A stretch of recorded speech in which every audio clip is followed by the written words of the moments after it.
Hello dear students. काफ़ी time से मेरे पास क्वेरीज आ रही हैं उन बच्चों की जो 10th से 11th में मूव कर रहे हैं, तो उनके लिए this is a very crucial period. और काफ़ी कुछ कन्फ्यूजन भी होता है कि प्रिपरेशन करें कैसे करें। बहुत सारे क्वेश्चंस होते हैं, तो उन्हीं को एड्रेस करने के लिए आई थॉट कि I should make a preparation tip series for 10th to 11th moving students, जो बच्चे अब 11th में जा रहे हैं, जो अब अपना प्रिपरेशन शुरू करने वाले हैं।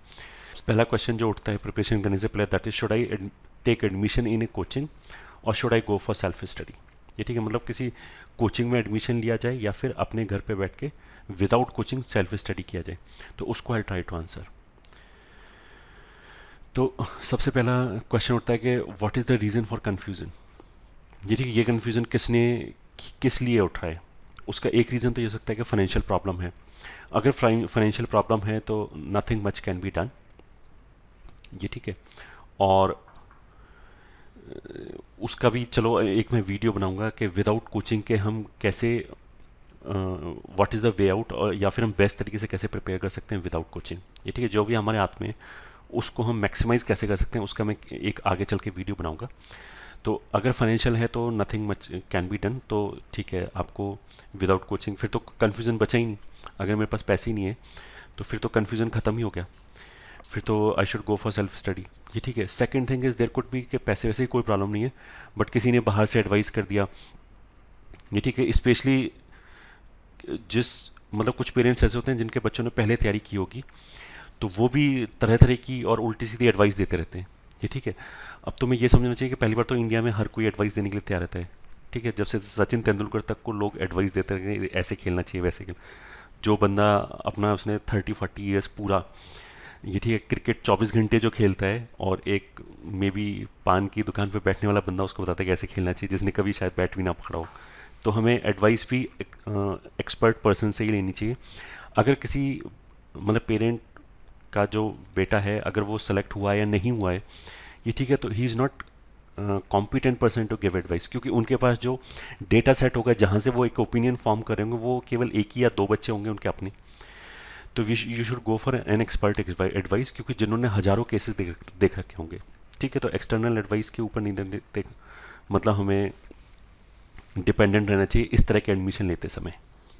ठीक है। बाकी कुछ इस तरह की भी चीज़ हो सकती है कि सेल्फ स्टडी का टाइम ज़्यादा मिलता है। ये ठीक है, यहाँ पे स्टडी करने से अगर कोचिंग में जाता है तो फिर सेल्फ स्टडी का टाइम नहीं मिल पाता। ठीक है, तो अगर कोचिंग में जा रहा है तो वहाँ पे भी स्टडी करने के लिए जा रहा है, वहाँ ऐसा थोड़ा है क्योंकि इंटरटेनमेंट के लिए जा रहा होगा। ठीक है, तो इन माई ओपिनियन ये ठीक है, अगर we can afford then we should definitely go for coaching institute. ये ठीक है, that will help you lot in many aspects, वो अभी आई विल डिस्कस। ये ठीक है। अच्छा, ऐसा बोलने में कुछ बंदे ऑफकोर्स उनके दिमाग में ये आ रहा है कि मैं जो हूँ मैं खुद एक कोचिंग में पढ़ाता हूँ, तो शायद मैं इसलिए उसका फेवर कर रहा हूँ।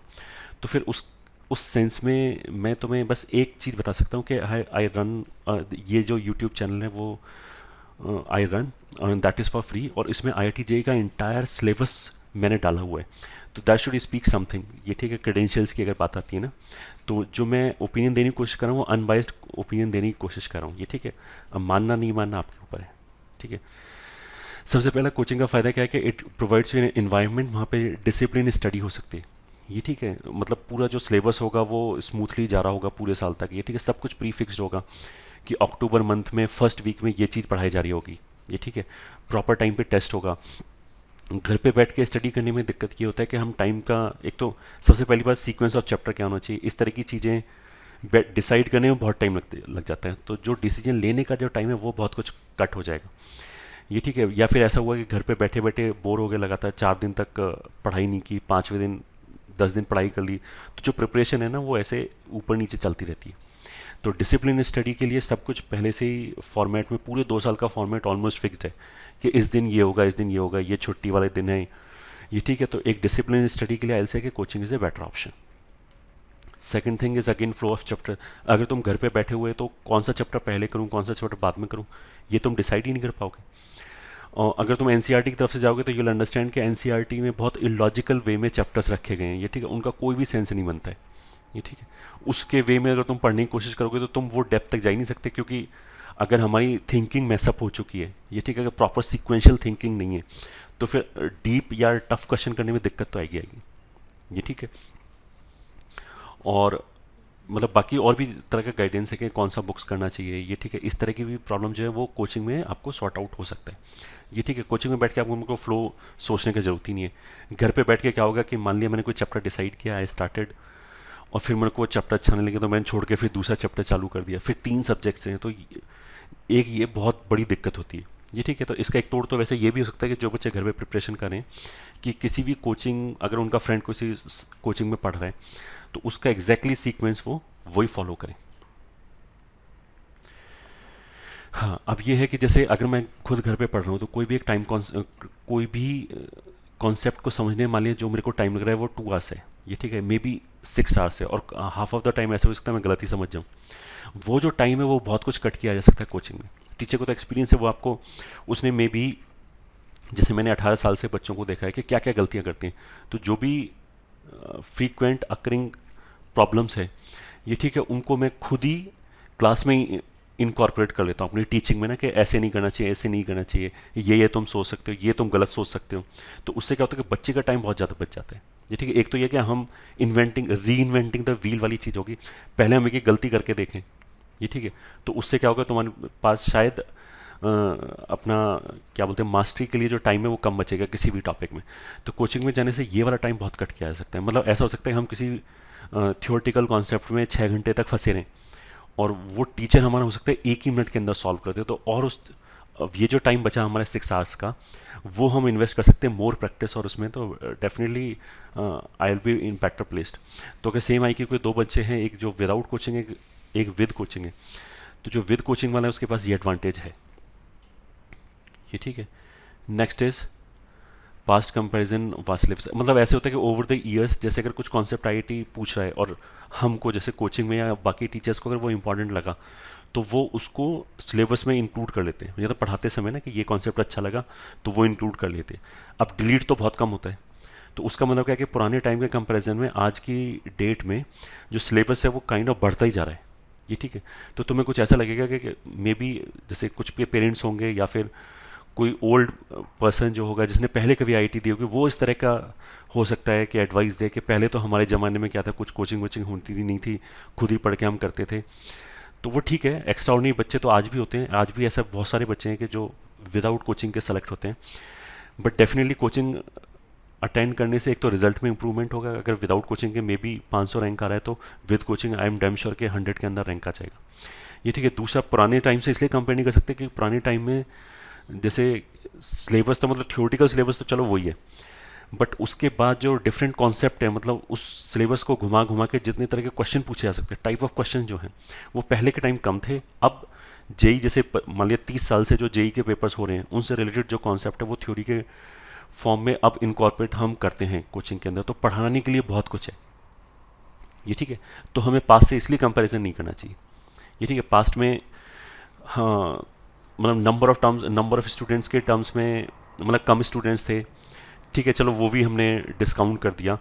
तो हम ऐसे बोल सकते थे जो मैक्सिमम हमारा पास्ट में जो कंपैरिजन होता था या फिर जो कंपटीशन था वो उन्हीं बच्चों के बीच में था जो सभी कोचिंग नहीं कर रहे थे। ये ठीक है, बहुत कम लोग कोचिंग कर रहे थे आज से 30 साल पहले। ये ठीक है, तो अभी तो सभी लोग प्रिपेयर करें, तो बाकी लोग तो बेटर प्रिपेयर्ड हैं, and if I am less prepared definitely मैं एक नेगेटिव ग्राउंड पे तो हुई।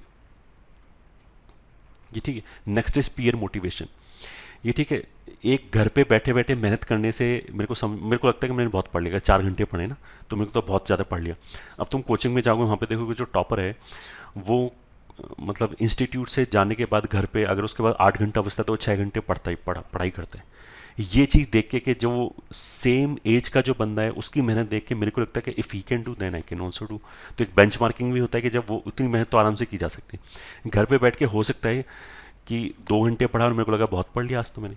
ये ठीक है, इतनी मेहनत तो शायद कोई कर ही नहीं सकता क्योंकि कोई बेंचमार्किंग के लिए नहीं।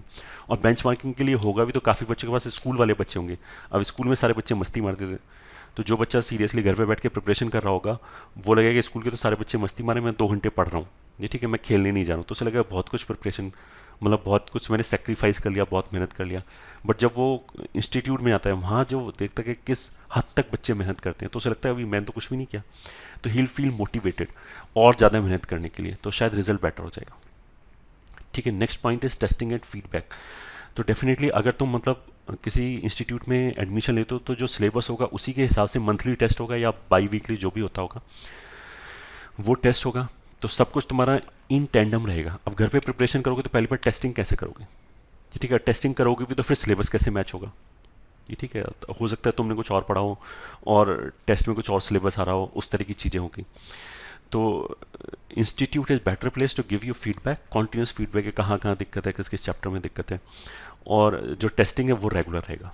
ये ठीक, घर पे प्रिपरेशन करते समय तो ऐसा भी हो सकता है कि मान लीजिए जैसे टेस्ट आने वाला है, कोई मैंने टेस्ट सीरीज ज्वाइन किया, मेरे को सिलेबस भी पता है, बट ऐसा हो सकता है कि टाइम तक मेरा प्रिपेयर ही ना हो, तो फिर मेरे को फील आएगा कि चलो छोड़ो, ये ठीक है, ये टेस्ट नहीं देते। ये जो इनडिसिप्लिन वाली चीज़ है वो घर पे बैठ के हो सकती है, ये ठीक है।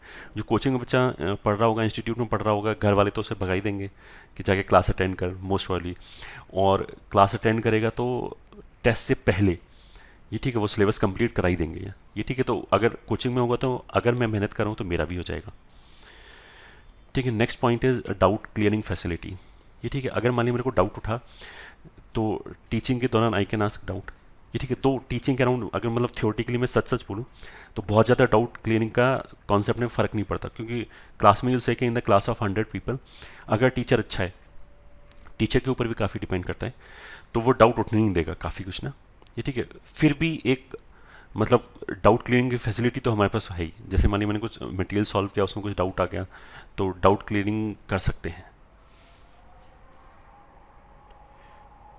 ये ठीक है, okay. Next is study material.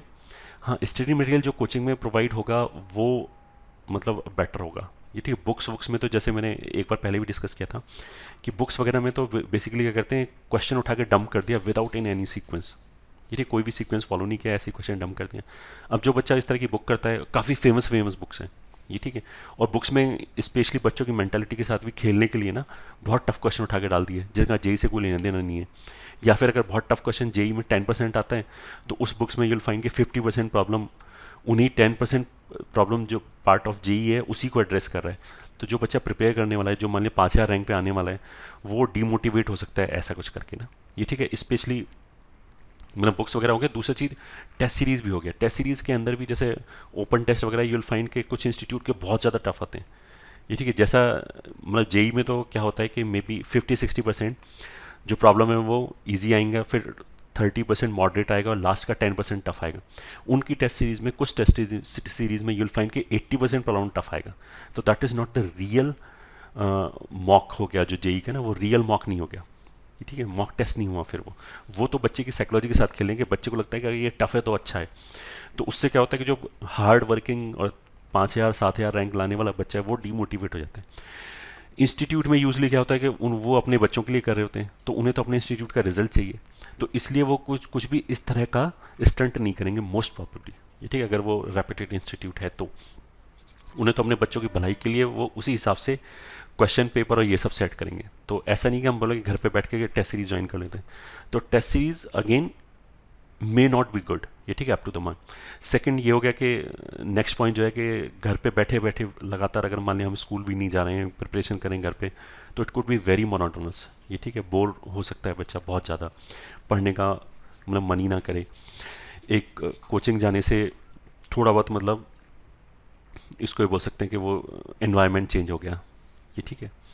खैर स्कूल जाने से भी एनवायरनमेंट चेंज हो सकता है, तो ये पॉइंट तो कोई खास इंपॉर्टेंट है नहीं, बट जस्ट पॉइंट बढ़ाने के लिए मैंने लिख लिया, ये ठीक है। अब कुछ लोग जो ऐसे बोलते हैं कि हम चलो देख लेते हैं, सीरियस अटैम्प्ट नहीं है, वो उनको भी आई से कि अगर if they can afford then they should join in coaching, because ये जो 2 साल का ग्रिलिंग प्रोसेस है, अगर इसके थ्रू कोई बच्चा निकलता है, इवन इफ उसका एम नहीं है मान लिया IIT जाना, तो भी उसको मेहनत करने की आदत पड़ जाती है, लाइफ डिसिप्लिन हो जाती है। फिर वो क्या होगा कि डेली उसका रूटीन फिक्स होगा कि इतने बजे उठना है, इतने बजे से इतने बजे तक मेरे को कोचिंग जाना है, इतने बजे से इतने बजे तक मेरे को ये पढ़ना है। तो these things will help you a lot in the latter part of your life, ये ठीक है। इवन इफ किसी को बंदे को बिजनेस में जाना है, ये ठीक है, तो भी ये जो डिसिप्लिन वाली चीज़ें हैं, ये ठीक है, मेहनत करने वाली चीज़ें हैं, ये जो क्वालिटी इन 2 साल में ग्रिलिंग प्रोसेस के थ्रू एक बच्चा अटेन करता है, वो लाइफ लॉन्ग उसके साथ चलता है, ठीक है। तो I hope this was sufficient. So all the very best for your preparation.